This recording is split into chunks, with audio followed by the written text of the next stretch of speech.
Conservative grift content has been in a really weird place lately because while Trump is in office, there is unanimous control of the government by Republicans. The media is being shut down in any place where it dares to criticize Trump outside of independent media, which is being shut down by corporate interests right now and censored and silenced as we speak. The right wing, whose entire motto is playing victim, are kind of in this weird spot. Because while Trump has won, a lot of their content has been running a victory lap. The victory lap isn't that compelling after a while. Like, the whole reason that these creators are supported and considered important is because they're fighting against the onslaught of woke. And so the right-wing grifters have been in this weird place where they're trying to find ways to make the idea that wokeness is dying an interesting story to conservatives to motivate them and get them involved somehow. But in reality, if you're a conservative right now, you're probably experiencing a waning interest in engaging in politics because it feels like the war's been won. But Sydney Watson, among many other conservative grifters in this last week, came up with a new phrase, a new culture war talking point that I'm sure you're going to start hearing around a lot in the coming days. The term is woke fatigue.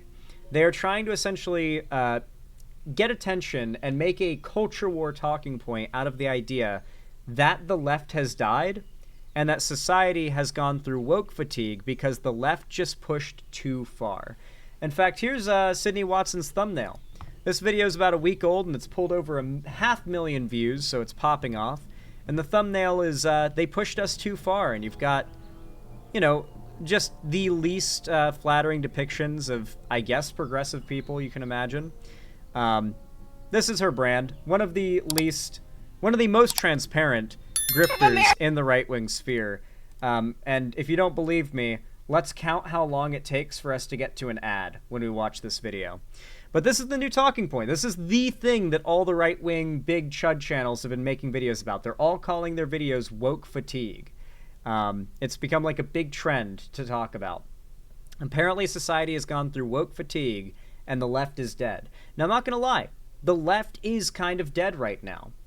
One thing that's giving this argument and this narrative a certain level of believability is the fact that the left has been really deactivated socially and politically, and just in terms of advocacy and having any cultural impact. The left has just kind of like silenced itself ever since Trump won.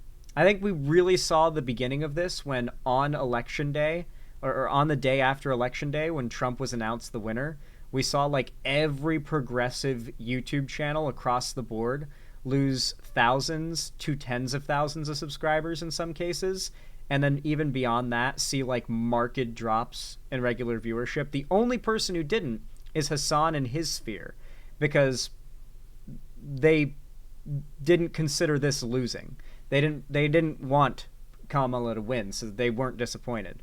And this has meant that like the tanky side of the left is kind of all that's around right now, and they don't come off as very left at the moment. And so it's pretty easy for the right to sell this narrative right now, but it's not.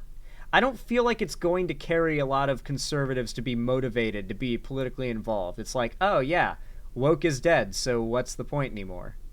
Like, why push for the ending of wokeness? It's gone. We'll have to see. What's her argument? Erica, please get me out of this place. I'm tired. I'm losing my tired. I'm tired. I'm tired. I don't want to be. Dude, are we back in 2016? Well, I guess it would be 2017 now. Is it just 2017 too? Is that just what this is? Like, the left is non-existent online outside of its most, like, embarrassing forms. Super deactivated and segmented to, like, very niche forms of the internet, like Tumblr again, and Blue Sky. Like, now conservatives are just making, like, millions of dollars off of videos of random TikTokers melting down. Where do you find videos of this, by the way? Like, is there a Reddit that's just a nonstop feed of conservative meltdowns on TikTok? Because if there's not, that needs to exist. Because I promise you it exists for conservatives, and these right-wing grifters just go to that subreddit, gather the top posts of the week, make a video reacting to those clips, and then pull 1 million views off of it. So there needs to be like a compilation of conservative meltdown type Reddit, if there's not already. Public Freakout is like the Reddit for that kind of thing, and you'll see conservative like pundits melting down there for sure. But it's not like a dedicated like, here are conservatives being the way that we know they are when they're pissed off, you know? This shit has been the like meta for conservative content since 2017. And it had like a dip, and now it's back. It really does feel like we're in 2017 again. But here's the thing, guys. If it's 2017 again, and last year was 2016 again, and the next couple years, it's going to be 2018 and 2019 again. And we know what happened in 2018 and 2019 and 2020. And if things have swung so much further right now than they are, or than they were in 2016, if there's a pendulum swing back left, there's no reason not to assume it won't be as extreme as the pendulum swing right has been. Who knows? I hate them! I don't want to hear another white person say the word illegal for the rest of my goddamn life. We are living on stolen land. All you know how to do is... Wait, this account is literally called the Female Supremacist. Good God. Could you, like...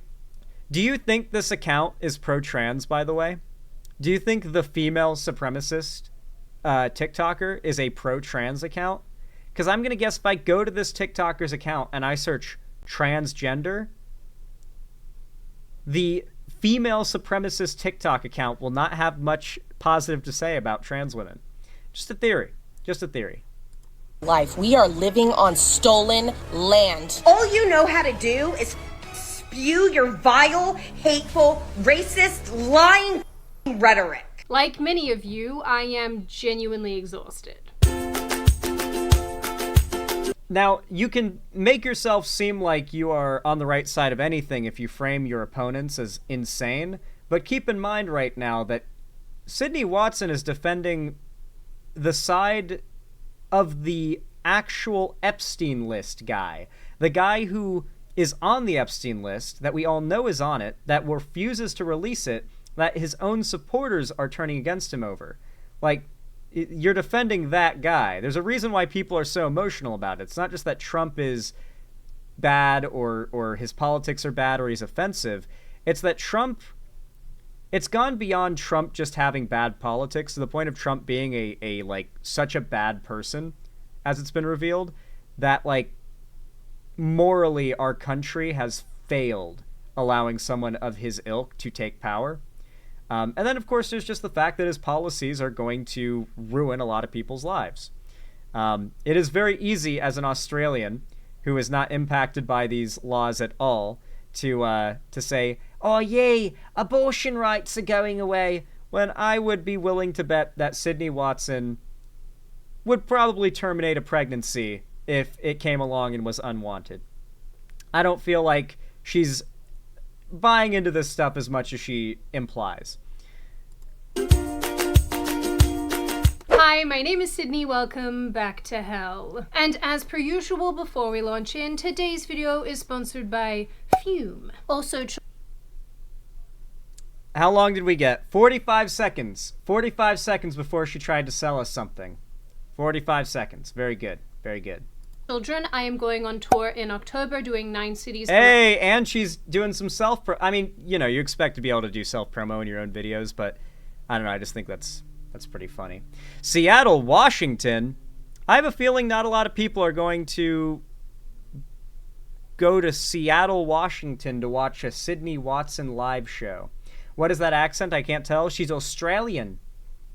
Around the United States. I would love for you to come and see me. Tickets will be linked in the description box, and for a limited time for you early people, you can use the code GONDOLA to get 20% off when you check out. See you there. It's gonna be cool. So I have wanted to make this video for quite a while now, but like similar... Listen, Australians always get really offended when you reference this, and it's kind of makes sense when you know the story behind it. But if I should go there and I should heckle her, but not on any political basis, just Australian racism, just like, oh, did a dingo eat your baby?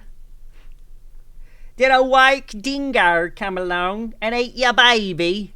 Or, if you don't like wokeness, why don't you just go outside and grill?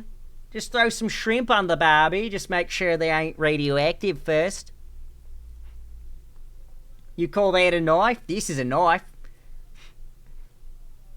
Just constantly, just nonstop, like, oh no. Every time she says no, just say, no. Yeah, that's the ultimate heckling right there. Just going hard. She's trying hard to sound American. I don't know what she's trying to sound like. I know she's Australian, but her accent is like this weird... I can see why so many people are like, what? Where is she from? What is her accent? Because she is doing something to it. It's not a normal Aussie accent, for sure. Ones that I've done recently. What has stopped me is the fact that there are 9 billion examples that I could choose from to illustrate my point, and that gets a little overwhelming. Conservatives consider like random internet anecdotes to be more valuable than any data. Like data they don't like is doctored or controlled by the woke or manufactured by the Jews. However far right they are, they've got an explanation for it. But not only are internet videos of random people having meltdowns or freaking out or screaming really effective at evoking a certain emotional reaction in a lot of people, usually negative, but it also, like, you get to show dozens and dozens of random videos of people on the left melting down and give people the impression, like, look how many times you've seen this happen. You remember these videos. You remember their voices and what they said and how crazy their eyes were and how funny their piercings were and how weird their hair color was. And you remember those things, and that all matters so much more than if you just found out, oh yeah, by the way, the majority of people who are progressive are not, in fact, college-age TikTok users. The majority of Democrat voters are blue-collar workers, who just live a normal life and don't really spend a lot of time like on the internet, like shit posting or watching YouTube. They just kind of exist in the world as the majority of the American population. Most don't see it that way. They just see random clips, and it's way more effective than any data you could provide them. But in the wake of the insane meltdowns around Sydney Sweeney and Billie Eilish and all of the commentary around eugenics and not... This feels like what is this shadow boxing, though? Is the left still, like, alive and well on TikTok? Like, and I just don't know about it because I don't use TikTok, because it feels like shadow boxing. Like, what progressives is she arguing with right now outside of random Twitter users? Like, why not call out... If you're going to be a conservative pundit right now, why not target, like, the guy who's the number one figure on all of the left, which is Hassan Piker? Like, as much as I don't like him, if you want to criticize the left, then look at the largest voice on the left and criticize that. Call out someone like ContraPoints. The fact is they couldn't do it. Even with all my critiques of Hassan, Sydney Watson and her ilk are hardly equipped outside of, I mean, even within a video. Like, the things they disagree with these figures over, they could not actually, like, argue against them. Even in a pre-made video, they would provide too much attention to the progressive figures they're trying to smush out that they don't want to. That's why these figures have stopped actually calling out left-wing figures specifically. It's always just random TikTokers.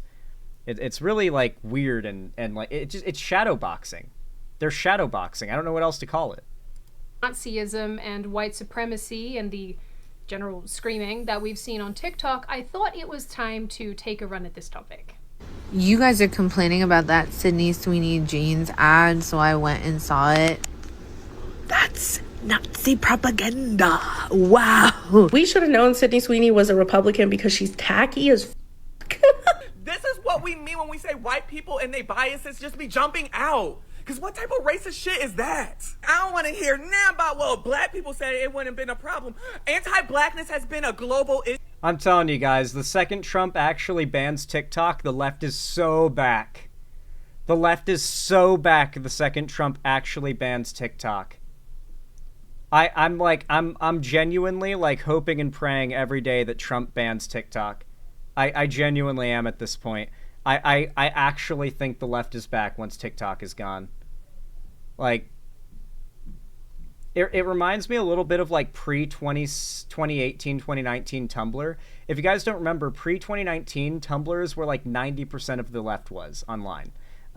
That's like every other platform, super anti-SJW, right-wing Gamergate type. But on Tumblr, it was 99% progressive. And like more than half the online left was on Tumblr, it seemed like.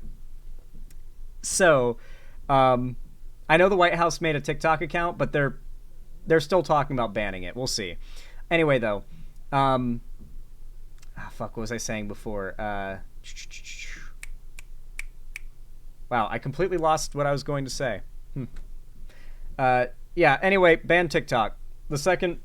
Oh, yeah, like Tumblr. When Tumblr banned porn, everybody boycott Tumblr. Like, Tumblr lost, like, 85% of its user base, and then also was allowing Nazis on there, too, apparently. They walked that back, and that brought a lot of its user base back. But then on top of that, TikTok has vacuumed up a lot of progressives. But before that, the left dispersed across the internet after that and had a lot of influence, and we saw a big left-wing kind of wave. I wonder if TikTok getting banned would cause a similar thing. You know what I mean? Just sort of a mass spread. She sounds like a New Zealander. Ooh, good point. She could be from New Zealand. Ooh, I hadn't considered that. Issue since forever. Because at this stage, I think that all of us have a little bit of woke fatigue. As with a bunch of other social movements recently too, I think that a huge portion of people have genuinely hit their saturation point. Now, here's what is so funny about this, like, talking point.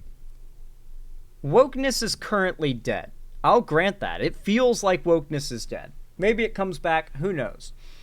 Here's the thing, though. In the nature of this swinging pendulum that is politics, yeah, I know she's a Sky News AU correspondent, so she is Australian, all right. But as I was saying, though, this idea that the left and wokeness has died because of this, like, woke fatigue, sure, but Trump won 8 months ago now, right? Like, or Trump's been in office for 8 months now. His approval ratings are dropping. America's voting tendencies and like beliefs are changing rapidly based on Trump's actions. We're seeing more Republicans and conservatives agree with lefties than ever because they're both calling for Trump to release the Epstein files. One of the rare cases where the left and the right seem to be agreeing. And then on top of that, one of the most, well, actually, I'm going to say it now, the most influential show in our culture. And the reason why I'm willing to say this is that Matt Stone and Trey Parker are the wealthiest, most successful comedians on the planet. South Park has ballooned to a level of success and popularity that has made its creators the most successful comedians literally ever. There has never been a comedy show with more influence than South Park. If you think Joe Rogan had influence, you don't know anything. South Park bombs Joe Rogan out of the water in terms of influence. It's so ironic, this narrative of woke fatigue, when South Park is getting so many numbers and everyone's talking about South Park right now. Like, it's seeing record ratings. A show that was already one of the biggest shows of all time, seeing record ratings because they're calling out Trump and his administration. And notably, I don't know how many of you guys have seen these episodes yet, but a big theme of it is that society overcorrected. That yes, the wokeness got too crazy, PC culture went a little too far, but now it's gone way too far in the other direction. Maybe there was a need for a correction, but this is way too much of an overcorrection. That is the running theme of this season, is that even the creators of South Park feel like it's time to start talking some shit about what's going on right now and start, like, calling out that our society has shifted way further to the right than it was to the left before. And that if we're going to have a problem with one thing, you got to have a problem with the other, or you're just blatantly biased. And right now, in the aftermath of these episodes releasing, it feels like everyone's been talking about anti-woke fatigue.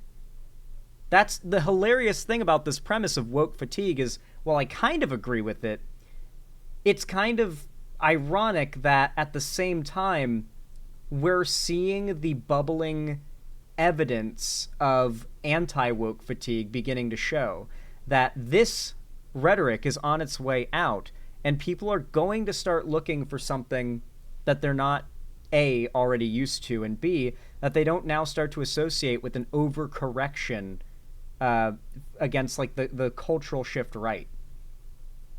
It's me. I'm people. For years, we have been lectured by purple-haired, septum-pierced they-thems. Dear Mr. President of fear and division, you're not fit to lead. You belong in a prison. We have been name-called. White trash. I like how she said we, and that clip is literally directed at Trump specifically.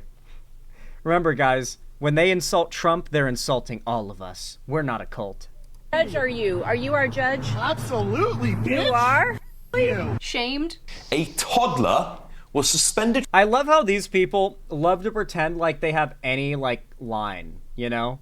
Like, 99% of the most disgusting, degenerate spaces on the internet are conservative. Like, the like, swatting and doxing spheres, the harassment campaigners, the people who, like, occupy random threads all day, just shit-talking minorities, the, like, this is the worst of the worst parts of the internet. The lolicons, oh my god, the lolicon community. Just the other day, in fact, just for a bit more pedocon law proven true, I put out a video, or this morning I put out a video, or no, it was last night. I put out a video about Utah law changing due to a prosecutor managing to set a new precedent for consent law, where it is now legal for 18-year-olds to statutorily rape 13-year-olds. Mind you, this guy who was let off for raping a 13-year-old who was 18 is a family member of the president of the Utah Senate, if I'm not mistaken. So that is pretty fucked. But several comments came in to inform me that I need to let up off the soy, as apparently I am just being cucked and woke, and that according to them 13 is the age of consent now, and there's nothing I can do about it. They were just very kind to inform me that wokeness is dying, and that many of them just commented simply based to the video, just nothing else other than based. But a lot of them just were very happy to inform me that in the state of Utah the age of consent is now effectively 13, and that I cannot change that. They really wanted me to know that, and they wanted me to know that they were happy about that. So just for a little update on the conservative side of things, and how they're feeling about the current state of politics, and just a little dose of reality as we watch, like, the genuine fiction that these conservative grifters have to, like, spread. The idea, like, these are the real problems, these random screaming TikTokers. Meanwhile, in Utah, they're basically eliminating age of consent laws for the sake of, like, a conservative politician's family member. We've got Trump, who's on the Epstein list. Like, let's just like bring ourselves back here to remember why people that don't like Trump get so emotional. Because it's not just that they look down on Trump and those that support him. Trump is such a bad person that anyone who supports him, still, it's really hard to have respect for you, to tell you the truth. It's really hard. From a nursery after they were accused of being transphobic or homophobic. And attacked for having a difference of opinion. Why are you voting for him? Because I believe he is the moral candidate. Oh my God. F you for that one. Some people have been fired and shunned and socially ostracized or attacked on the internet because they rejected some part of... We're really going to pretend like the people that will attack you on the internet 99% of the time are not, like, decidedly right-wing? Okay. This weird mass delusion that's been going on. They didn't use the right pronoun, or they culturally appropriated something. It's not Sorry, man. And so I think the word... Man, we really are just back in 2016. 2017, I guess, but God. I don't know how much this video I can get through, guys. Like, it's just, there's no arguments that are going to be made. It's literally just a compilation of random TikToks of progressive people freaking out and saying, we just can't, we're just so tired. We're just so tired. Oh, it's so tiring. Here, let's read some of the comments now. Here's a really common phrase that I heard a lot when I was a teenager, when I was a chud, and I used to say this a lot as well. The word racist is now basically meaningless. Quote-unquote fatigue was 10 years ago. Now it's intense burning hatred with the heat of 1,000 suns. Yes, that is what cults try to ingrain in the minds of their members about their labeled enemy. I hate that these people took dyeing hair fun colors away from everyone. I didn't know that. Apparently the left owns dyeing your hair fun colors. I do love that, though, that it's the right that have, like, made the idea of blue hair evil. Like, oh, you got blue hair, immediately a million, like, negative stereotypes about you start getting made. Like, these are the people that will freak out at you and make a bunch of assumptions about you if you have colorful hair. And they complain that the left took colorful hair from them. Woke fatigue is why Trump won. These people have never looked at these are not even the deranged average American types that actually voted Trump into office because they thought immigration and the economy were issues that mattered a lot. These are people who are probably not even old enough to vote, but are still on the Trump train because they're convinced by the culture war. Under the terms of cultural appropriation, shouldn't I be able to say my gender is not your costume? If you keep moving the goalpost, eventually people will quit playing the game. They've ruined everything. Bud Light, Jaguar cars, once great movie franchises, once great universities, even things like rainbows and parades. They destroy everything. I want to not hate seeing a rainbow again. They've replaced religion with their political beliefs and treat us as such. That's the issue. As a Hawaiian, I often laugh when people hear cry about stolen land, then turn around and celebrate King Kamehameha. Kamehameha, really? Just straight up, Kamehameha. Huh.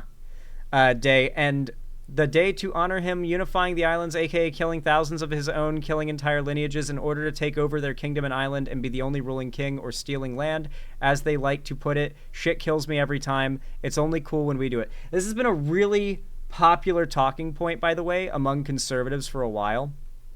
They do not like the idea that anyone acknowledges that there was a lot of genocide, killing, etc. done in order to have America be built. And so there's been a lot of talk about how a common right-wing phrase, by the way, I shit you not. Do you want to know what conservative communities have started calling indigenous people? They just straight up call them savages. Like, in passing, as like they're trying to bring it back. Just straight up. Just like they want it's called conquistador posting. If you look it up on Google, you'll find plenty of examples of their conquistador Wojak posting. But yeah, like the right is very dedicated to this idea that like it was fine for Europeans to genocide and steal land from Native Americans, and we shouldn't talk about it. It's not that like no one's saying that like America has to give up all its land to Native Americans, but like what they want is for us to stop talking about it, because the idea is that the Native Americans killed each other and fought and took each other's land, so they were just as bad. So America didn't do anything special, and it's just history like anything else. Long ago, stop talking about it. Remember, if you understand American history as an actual like beginning, middle, and then not necessarily end, but present, and not as just a bunch of disparate events that are like just fun facts you pull upon from a history book that are disconnected and don't affect each other really. Once you like actually follow the chronology, watch the show in order, for lack of a better phrase, you start to notice, oh fuck, there's a whole pattern here. There's like a group of people that are always the same kind of people, and it's obvious who they are. Every single political era that fight to make America worse, to oppress minorities, and to preserve all the bad things about America. And then there's the progressive side that has to do all the good things while fighting against the other side's like desire to slander them at every turn and convince Americans to vote against their best interests. It's been going on for hundreds of years. And if you actually have that understanding of the narrative, you don't fall for shit like this. Oh my God, we're literally pulling on stories from 6 years ago now. I loved it when a bunch of Americans were trying to shame and cancel a girl who wore a Chinese-inspired dress to prom, and basically every actual Chinese commentator from China and Taiwan said, no, she looks great in it. I like how they add Taiwan too, because of course Taiwan's part of China, in their mind. But like, yeah, this is a story from 5 years ago, 6 years ago maybe. I think this is like, God, I remember this from like 2019. I was like 20 when that was a thing that happened. I'm 26 now. Like, that is what we're pulling from the talk about like woke fatigue. Meanwhile, it's like anything the left has ever done, go back 10 plus years, go back to the Trigglypuff video. This is to be held against the left. But like J6th, Nah. All those right-wing meltdowns where they were burning mattresses outside polling stations in 2020, that is like, oh no. And now they claim it's false flags that were set up by the left, I guess.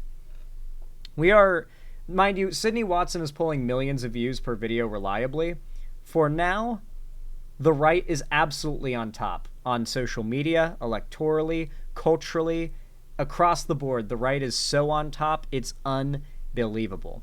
If you guys want to start to help bring things around in the other direction, then please consider leaving a like on this video if you enjoyed, and comment down below as well, as it boosts the channel immensely. Only about 20% of you guys, less even, like and comment on my videos, and while I don't want to sound ungrateful, if you guys can boost those percentages, YouTube will pay us back in kind with some serious channel growth.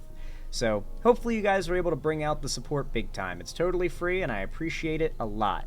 I know a lot of you guys are watching on phones, like 80% of you. Don't just say, don't be cringe. Don't be cringe. Hit that like button and comment down below. And of course, if you want to see more from me, be sure to subscribe and ring the bell icon to turn on all notifications so YouTube actually tells you when I go live or upload new videos in the future. And if you want to see more from me on other platforms, be sure to follow my social medias linked down below in the description, particularly my fan Discord, as that is the main hub of my community and fan base. And on top of that, I host gaming events, call-in streams, watch parties, and movie events there, or movie nights there, every week on Fridays. So if you don't want to miss a thing, that is the place to be. But finally, if you guys want to support me directly, financially, help me keep the lights on and a roof above my head here at the Xander Hall studio. I am a smaller creator, so you guys supporting me directly is how I'm able to do what I do for a living. I appreciate it immensely. Thank you for your direct support. It really does help, and I appreciate it a ton. Thank you to even the lurkers for watching. And as always, I hope you have a good one.